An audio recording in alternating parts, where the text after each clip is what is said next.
I, Rachna Agarwal, welcome you all in this Agarwal Classes channel, and today's topic that I have taken to teach you all, my dear viewers and students, is class 11th NCERT book, chapter 2, Forms of Business Organization, and this is the first episode of this. So, Forms of Business Organization, इसके already हम लोग पहले जो chapter 1 है उसकी मैं videos बना चुकी हूँ, सीरीज उसकी आ चुकी है. आई होप आप लोगों ने वो देखी होगी. If you have not watched, I like to request you should watch it so that you can have a good strong base. Now let us begin today's topic, that is forms of business organisation. एक business organisation की कितनी अलग अलग forms होती हैं, उनकी इस chapter के हम लोग डिटेल स्टडी करने वाले हैं. We are going to study all such in this chapter. तो अगर आप एज अ बिजनेसमैन अपने आप को स्टैब्लिश करना चाहते हैं तो you should know the business organisation and their forms. उनकी कितनी फॉर्म्स होती है. इफ यू आर प्लानिंग, अगर आप ऐसा कुछ प्लान कर रहे हो कि आने वाले टाइम में आप बिजनेस स्टार्ट करना चाहते हो, या आपके पेरेंट्स का या आपका खुद का कोई ऑलरेडी एक बिजनेस है, उसको आप एग्जिस्टिंग को एक्सपैंड करना चाहते हो, तो most important decision will be, अगर आप नया स्टैब्लिश करना चाहते हो या इसको कोई नई ब्रांच स्टैब्लिश करना चाहते हो, तो in which form you want to go, आप किस फॉर्म में बिजनेस ऑर्गेनाइजेशन के जाना चाहेंगे.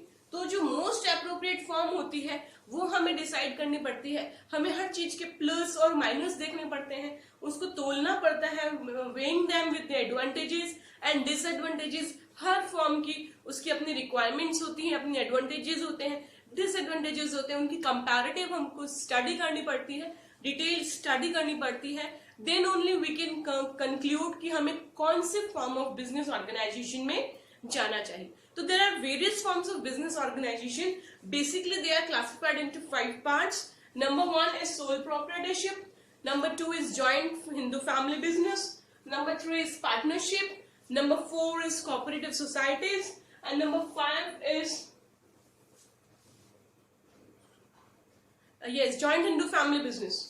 Sole proprietorship, Hindu family business, partnership, cooperative societies and company. तो ये 5 फॉर्म्स होती है.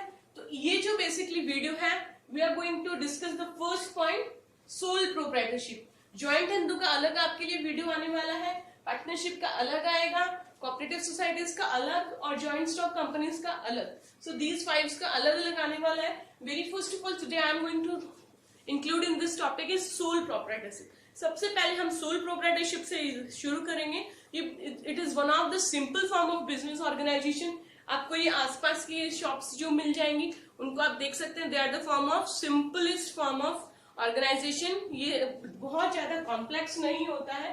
सोल प्रोप्राइटर जो है इसके बारे में हम लोग अभी डिस्कशन करते हैं. तो आप लोगों ने देखा ही होगा कि आप कभी भी घर का सामान जो होता है, बिस्किट लाने हैं, नमकीन लाने हैं, पास वाली शॉप से, जैसे आपकी कोई छोटा बहन भाई है, उसके लिए मम्मा ने कहा कि वो उसको मैगी खाना है, आप मार्केट से मैगी लेके आओ, तो आप थोड़ा सा पास में गए, एक शॉप थी रिटेलर की शॉप, वहां से आपने 2 पैकेट मैगी ली और घर आ गए, या चिप्स लिए, तो पेन पेपर लेने चले गए, या कोई भी सामान आपके स्कूल में कोई प्रोजेक्ट है तो आपको चार्ट बनाना है या थर्माकोल, तो पास की शॉप से आप लेके आ गए. तो ये जो भी आपने ट्रांजेक्शन अभी किए हैं वो सभी सोल प्रोप्राइटरशिप के थे. जैसे कि आपने कोई टी शर्ट लेना था, पास में जो आपकी कॉलोनी के अंदर थोड़ी सी दूर पे जो शॉप था रिटेल का, जो शॉपकीपर है, that is also sole proprietorship. ये सब जो एग्जाम्पल्स हैं वो सोल प्रोप्राइटरशिप की. तो सोल प्रोप्राइटरशिप जो है इंडिया के अंदर एक बहुत फेमस फॉर्म है, एक मोस्ट सुटेबल फॉर्म है, क्योंकि इसके अंदर बहुत ज्यादा फॉर्मेलिटीज नहीं होती है. ये स्मॉल बिजनेस फॉर्म होता है. इनिशियल इसके जो बेसिक स्टेप्स होते हैं ऑपरेशंस के, वो भी बहुत ज्यादा कॉम्प्लेक्स नहीं होते हैं. तो सोल प्रोप्राइटरशिप जो होती है वो रेफर करती है एक ऐसे बिजनेस ऑर्गेनाइजेशन की तरफ जिसके अंदर जो ओनर होता है वो सोल होता है. मैनेजमेंट भी जो होता है एक बंदा ही होता है, और कंट्रोलिंग पावर भी जो होता है वो एक ही इंडिविजुअल के पास में होता है, और वही उसका रिस्क बियर करता है और वही उसके सारे प्रॉफिट्स और लॉसेस को बियर करता है. तो सोल प्रोप्राइटरशिप के बारे में जब आपने जाना, तो ये जो डिराइव हुआ है टर्म सोल प्रोप्राइटर, ये 2 टर्म से डिराइव हुआ है. सोल का मतलब होता है ओनली, सिर्फ और सिर्फ ओनली. प्रोप्राइटर का मतलब होता है मालिक, मतलब उस पूरी फर्म का जो ओनर होगा वो ओनली 1 पर्सन होगा. तो sole proprietor is the one who is the only owner of a business.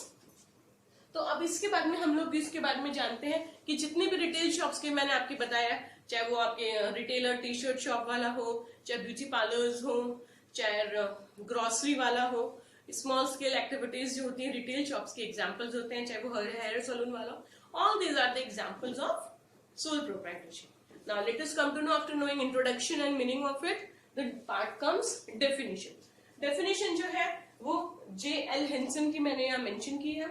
Soul trader एक ऐसा फॉर्म ऑफ बिजनेस यूनिट होता है जिसके अंदर एक पर्सन ही सब एक्टिविटीज के लिए रिस्पॉन्सिबल होता है, चाहे वो कैपिटल लगानी हो, चाहे वो रिस्क बियर करना हो एंटरप्राइज का, अपनी फर्म का, चाहे उसका पूरा मैनेजमेंट करना हो. All activities are performed by only and only one person. He is authorized for it and he is responsible for the capital, risk and the management of that firm.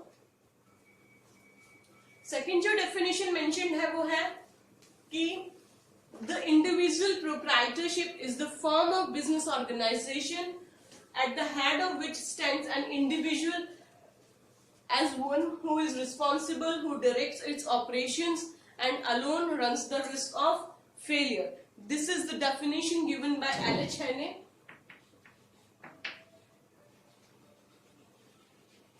इसका भी यही मतलब है कि जो इंडिविजुअल प्रोप्राइटरशिप होता है, जो सोल प्रोप्राइटरशिप होता है, ये बिजनेस का ऐसा ऑर्गेनाइजेशन होता है जिसके अंदर हेड जो होता है वही रिस्पॉन्सिबल होता है. एक ही इसके अंदर हेड होता है, वही रिस्पॉन्सिबल होता है, वही ऑपरेशंस को डायरेक्ट करता है, वही रिस्क बियर करता है, वही प्रॉफिट और फेलियर सबके लिए वही रिस्पॉन्सिबल होता है. So this is about the definition part. I hope आपको बहुत अच्छे से समझ में आ रहा होगा. वन पर्सन का शो होता है, वन मैन शो होता है सोल प्रोप्राइटरशिप, है ना. आप आई होप कि ये वीडियो देख रहे हैं, आपको समझ में आ रहा है. आपको इस टॉपिक से रिलेटेड कोई भी डाउट्स हो आप कमेंट बॉक्स में लिख सकते हैं. You can ask. Okay, now let us study features.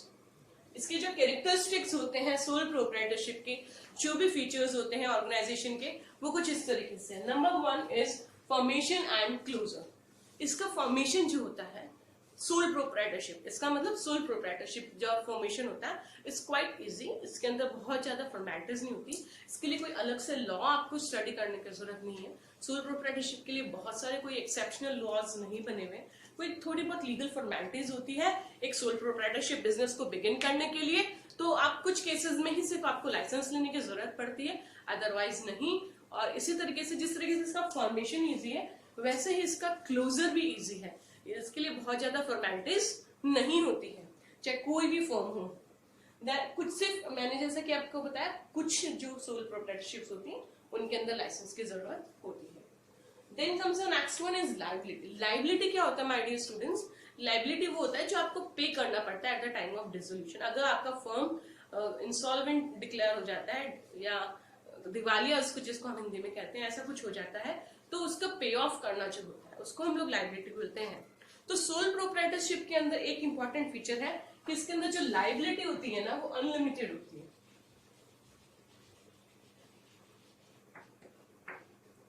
ये आप जरूर ध्यान रखेंगे. अनलिमिटेड लायबिलिटी इसका एक फीचर है,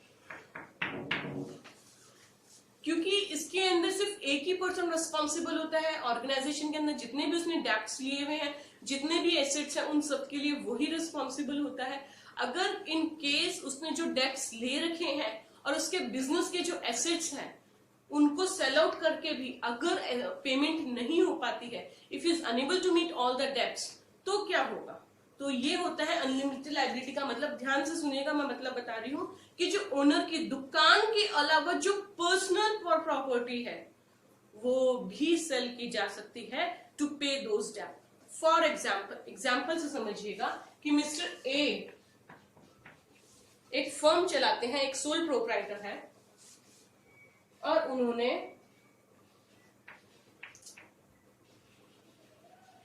$50 लाख का डेब्ट्स ले रखे हैं, उधार ले रखी हैं.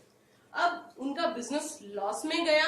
जब डेब्ट्स उनके पास में हो गए हैं तो फिर क्या होगा कि उसकी एसेट्स जो थी, बिजनेस के अंदर जितना भी सामान था, बिजनेस के अंदर जितना भी सामान था वो मानते जितने भी एसेट्स थे, दुकान के अंदर जो माल पड़ा था, वो प्लांट मशीनरी जो कुछ भी उसके पास में था, उन सब का वैल्यू था जो ये 50,000 लिखा है क्या? ठीक है, 50,000 लिखा है तो 50,000 एक छोटा स्मॉल बना देते हैं. 50,000 की उसके ऊपर उधार है, लायबिलिटी है, और उसके एसेट्स जो है वो सिर्फ 40,000 के ही है. तो इन केस उसको शॉप को बेचने से भी और उसके एसेट्स वगैरह को बेचने से भी अगर 10,000 रुपए का शॉर्टफॉल है, तो वो जो 10,000 रुपए है वो कहां से आएगा? वो 10,000 रुपए भाई साहब उसके घर से आएगा, चाहे उसको घर बेचना पड़े, चाहे घर का सामान बेचना पड़े, बट ही हैज टू पे द फर्म्स डेब्ट्स। एक और एग्जांपल से मैं आपको समझा सकती हूँ, जैसे कि एक और एग्जांपल आपकी बुक में जो दिया हुआ है उसको आप रीड कर सकते हैं, समझ सकते हैं कि जैसे कि कोई भी एक ड्राई क्लीनर वाला है शॉप, वो अपना बिजनेस चलाता है, 80,000 की उसकी फर्म डिसॉल्व हुई। जब डिसॉल्व होती है तो फर्म की वैल्यूएशन की जाती है, 80,000 पे वो फर्म डिसॉल्व हुई और उसके एसेट्स जो थे वो लगभग 60,000 के होते हैं। तो जो 20,000 रुपए का जो वेरिएशन आया है वो कहाँ से आएगा? वो यहाँ से आएगा, उसके घर से आएगा। उसके चाहे घर का गाड़ी बेचो, चाहे उसका घर बेचो, बट उसकी पर्सनल प्रॉपर्टी को सेल करेंगे to repay the firm's debts. दुकान का उधार चुकाने के लिए उसको घर का सामान बेचना पड़ेगा। इसकी पर्सनल प्रॉपर्टी लाइबल है फर्म के डेब्ट्स को पे करने के लिए। This is called unlimited liability. Then comes the next, risk bearer कौन होता है, प्रॉफिट बियरर कौन होता है। सोल प्रोप्राइटर के अंदर एक ही बंदा सारा काम संभाल रहा है, तो रिस्क कौन बियर करेगा? अकेला बंदा ही।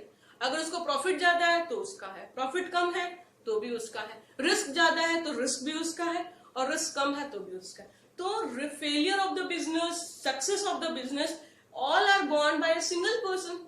तो उसका जो भी प्लस और माइनस जो भी है, अगर बेनिफिट्स है तो वो अकेला एंजॉय करेगा, अगर लॉस है तो वो खुद अकेला एंजॉय करेगा। तो रिस्क भी वन पर्सन ही बियर करेगा और प्रॉफिट्स भी वन पर्सन ही बियर करेगा, वो किसी से शेयर नहीं करेगा, किसी से उसको शेयर करने का नहीं रूल है। कंट्रोल, एक छोटी फर्म है, स्मॉल स्केल, ये सोल प्रोप्राइटरशिप है, तो पूरी फर्म को सेंट्रलाइज्ड ही कंट्रोल होगा। डिसीजंस जितने भी होंगे फर्म से रिलेटेड, कब क्या सामान आना है, क्या सामान जाना है, किस तरीके से मैनेज करना है, ये सारे प्लानिंग, ऑर्गेनाइजिंग, डायरेक्टिंग और कंट्रोलिंग जो फंक्शंस होते हैं वो सिर्फ वन पर्सन ही करेगा, कोई और उस चीज के अंदर इंटरफेयर नहीं कर सकता है। Then comes no separate entity. Eyes of law की मैं बात कर रही हूँ, नो सेपरेट एंटिटी। लॉ की नजर में आप दुकानदार, सोल प्रोप्राइटर अगर हैं, तो सोल ट्रेडर और बिजनेस अलग अलग नहीं है, वो एक ही है। दुकान का मालिक एक ही है, तो सोल प्रोप्राइटरशिप के अंदर बिजनेसमैन और बिजनेस अलग अलग आइडेंटिटी नहीं है, दोनों की अलग अलग पहचान नहीं है, एक ही आइडेंटिटी है। तो बिजनेस के लिए जो भी एक्टिविटीज की जाएंगी उसके लिए ओनर रिस्पॉन्सिबल होगा। अगर फर्म के नाम से कोई लोन लिया जाता है तो वो ओनर के नाम, ओनर ही उसको पे करने के लिए लायबल होगा, ओनर की पर्सनल एसेट्स उसके लिए लायबल होंगी। ये होता है नो सेपरेट एंटिटी, कि बिजनेस की कोई अलग पहचान नहीं होगी, बिजनेसमैन ही बिजनेस एक ही पहचान है। देन बिजनेस की जो कंटिन्यूटी है, अगर थोड़ी सी भी प्रॉब्लम आ जाती है तो इसकी कंटिन्यूटी ब्रेक हो जाती है। जैसे आप कोई एक छोटी फर्म चलाते हैं, आपका कोई एक स्मॉल रिटेल बिजनेस है, तो वो सारा कुछ क्योंकि आप ही मैनेज कर रहे हैं। इन केस आप दिवालिया हो गए, इन केस आप बीमार हो गए, इन केस आपकी डेथ हो गई, इन केस आप इंसॉल्वेंट हो गए, तो इन सब सिचुएशन में आपके अलावा कोई और पार्टनर तो था नहीं, कोई टीम तो थी नहीं, तो वो बिजनेस जो है वो कंटिन्यू करना बहुत मुश्किल हो जाता है। और उसकी वजह से हो सकता है, क्योंकि अगर वो पर्सन है, मिस्टर ए अगर बिजनेस को चला रहे हैं और वो इंसॉल्वेंट हो गए, या वो जेल में चले गए, या उनको कोई बहुत तेज ऐसी तबीयत खराब हो गई कि वो शॉप नहीं कंटिन्यू कर सकते, तो in that situation business firm जो है वो क्लोज करनी पड़ेगी। So I hope these were the 6 features of it. बहुत इजीली आपको समझ में आया होगा, मैंने बहुत इजी तरीके से आपको समझाया है। मेरा वीडियो आप लोगों को पसंद जरूर आया होगा। लाइक, शेयर, सब्सक्राइब करना नहीं भूलें। कोई भी आपको मैसेज देना हो, कमेंट करना हो, आप कमेंट जरूर करें। धन्यवाद।